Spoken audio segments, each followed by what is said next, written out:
all the people who said you'd never make it, and then you have a number one song with "See You Again," and you wrote Mhm. that for someone else in mind, right? You were writing about a friend Yeah. of yours that I Yeah. guess you had lost.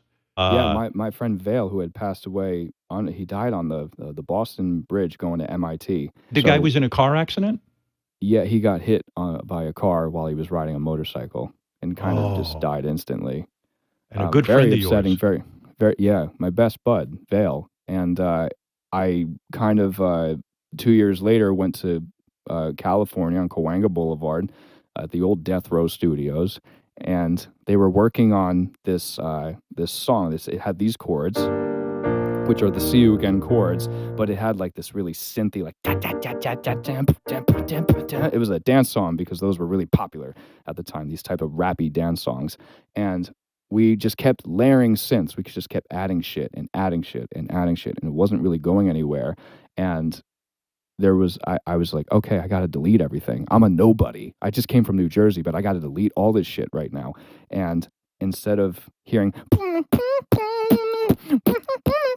I was like, "Guys, what if it was just simple, like," and then just out of my mouth, "It's been a long day," because I was thinking about my friend. "Without you, my friend, and I'll tell you all about it when I see you again."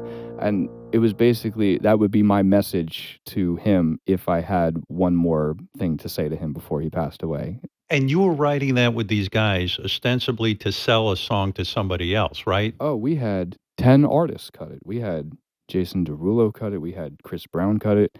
I think Adele wanted to cut it at one point. I think Eminem was on the line to do it. We had s- countless of artists do it, but nothing felt, again, going back to the theme of the day, going back to the feeling, like how Bruce writes his music.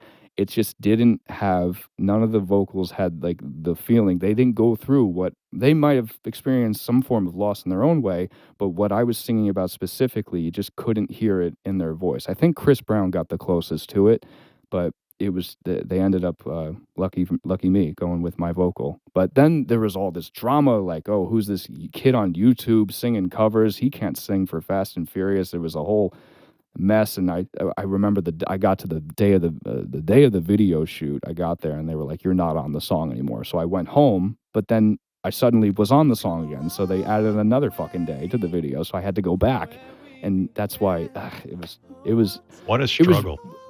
what a number one song, but I had to work backwards for a really long time and And the prove weird thing is, myself. you were the writer of the song, and look at the struggle. Like, you wrote that song, and you're I still produced the struggling. record. I Yeah. wrote and produced the record, and I'm still figuring out how to be an artist.